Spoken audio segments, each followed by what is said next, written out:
Hello ඔයාලා හැමෝටම ඔයාලා හැමෝමම සාදරයෙන් පිළිගන්නවා මගේ YouTube channel එකට.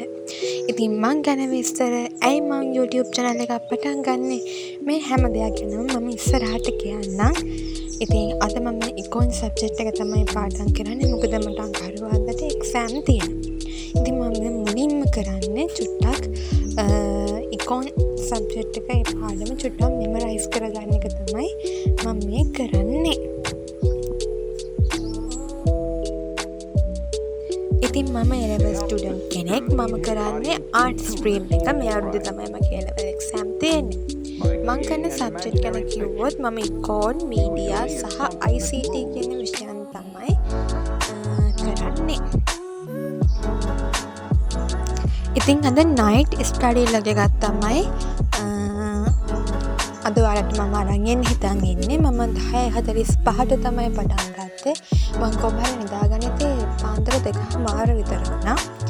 ඉතින් මේ මම ඒ චුට්ටක් econ පොඩ්ඩක් memorize කරගෙන දැන් මම කරන්නේ term test papers කරන්න යනවා. ඒකේ ප්‍රශ්න. එතකොට term test papers කරන එක ගොඩක් වැදගත්. මොකද අපි term test papers කරනකොට අපිට අර paper කරන්න තියෙන බය නැති වෙලා යනවා. ඒ වගේම මේ එක ප්‍රශ්න එන රටාව අපිට අඳුන ගන්න පුළුවන්. ඉතින් මම ඒකට වෙනම පොතක් පාවිච්චි කරනවා. ඊට පස්සේ ප්‍රශ්න කළා ඒවා මම ඉස්කෝලේ සර්ට දීලා බලා ගන්නවා. ඉතින් එහෙනම් අපි යමු අපේ පළවෙනි ප්‍රශ්නේ කරන්න. ඉතින් දැන් රාත් 12යි වෙලාව. මම රාත් 12 ඉඳන් 12:00 වෙනකම් පැය භාගයක කාලයක් තමයි එක ප්‍රශ්නයක් වෙනුවෙන් දෙන්නේ. මොකද අපිට උපරිම ප්‍රශ්නයක් කරන්න දෙන්නේ කාලේ පැය භාගයක් නිසා. ඉතින් ඔයාලට ඔය දැන් දකින්න තියෙන්නේ මේ මගේ පළවෙනි ප්‍රශ්නේ කරන එක.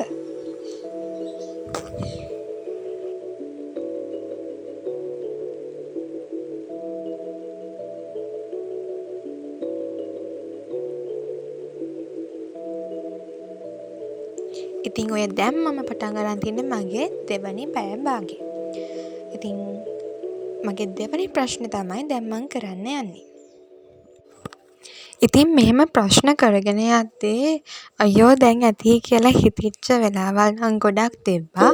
ඒත් කොහොම හරි අල්ලගෙන ගියා. ඉතින් අන්තිමට papers ටික කරලා ඉවර කරද්දී හරිම සතුටුයි. ඉතින් ඔයාලටත් මම කියන්නේ මේ ඔයාලට අතාරින්න හිතුනහම කොහොම හරි අල්ලගෙන මේ වැඩේ දිගටම කරන්න. ඉතින් දැන් මම මුලින් කරේ විශාඛ එකේ පේපර් එකක්. දැන් මම ආනන්දේ රොයල් එකේ පේපර්ස් දෙකෙන් මොකක්ද කරන්න යන්නේ කියලා තමයි කල්පනා කළේ. ඉතින් මම තෝරගත්තේ ආනන්ද පේපර් එක. ඉතින් මේ මගේ තුන්වෙනි ප්‍රශ්නේ කරන එක. දැන් වෙලාව පාන්දර 1යි. එකේ ඉඳන් 1:00 වෙනකන් දක්වා මගේ වැඩ ටික කරගන්නවා. ඉතින් මම මට චුටි විනාඩි 5ක බ්‍රේක් එකක් හම්බුණා. ඒකෙත් මම වැඩ කළා. ඉතින් දැන් මම කරන්නේ මගේ 4 වෙනි ප්‍රශ්නේ.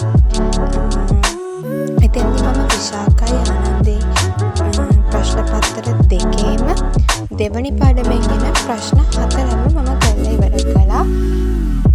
ඉතින් මගේ වීඩියෝ එක බලපු ඔයාලා හැමෝටම ගොඩක් ස්තුතියි.